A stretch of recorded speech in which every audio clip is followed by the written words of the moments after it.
అమ్మో ఫస్ట్ జాగ చూద్దాం. దగ్గర పట్ల చెరువో కుంటో ఉందో చెక్కింగ్ చేద్దాం. అంతా ఓకే అనుకుంటేనే భయాన కట్టాలిరా. ఏమంటున్నా? అరే నీకు తెలిసిన వాళ్ళు ఎవరన్నా ఉన్నాడ్రా హైడ్రా ఆఫీస్లా? మా పార్కు కబ్జా పెట్టిండ్రా. మంచిగా చెప్తే ఇనేతట్టు లేరు. ఉండు బిడ్డ, నీ సంగతి చెప్తాగు. గవర్నమెంట్ భూమిలో షెడ్ వేసిందేగాక నా కారు పార్కింగ్ చేయనివా? రేపు బండ్లు రాకుంటే చూడు అన్నట్టున్నదబ్బా ఇప్పుడు.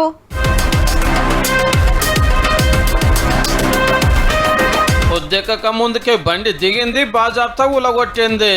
రపా రపా షెడ్లు వీకేసి రేకులు మలిచేసి పొరక వేసి కుప్పపోసింది. హైడ్రా పంతనమే. హైదరాబాద్ బంజారా హిల్స్ లో 5 ఎకరాల సర్కార్ భూమిని పార్థసారథి అన్నటైన అమ్ముకొని చుట్టూ ఫెన్సింగ్ వేసి బౌన్సర్ పైల్ వాళ్ళం పెట్టి ఈడికి జాలదని బందోబస్తు కుక్కల్ని కావలు పెట్టిండట. ఇవ్వలిటి మొక్కన రాకుండా.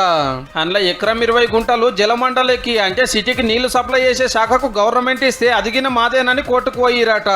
ఆడేం తేలక ముందే ఈడ పనులు నడుస్తుండే వరకు సర్కార్ ఆఫీసర్లకు హైడ్రాకు కంప్లైంట్ చేసిర్రు. జేసీబీ ఊరుకొచ్చి ఏడికాడికి వీకేసినాక ఇది గవర్నమెంట్ భూమి అని బోర్డు వాతిండ్రేగా.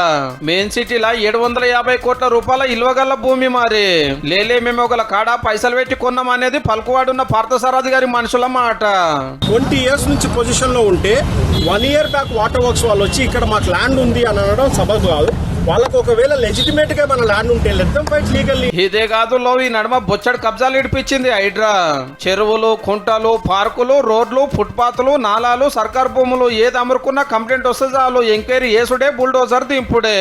హైడ్రా ఉట్టి 15 నెలగిన కాలే గానీ ఏం తక్కువ 1000 ఎకరాలు 50,000 కోట్ల ఆస్తులు కాపాడిందంటే చూడండిగా.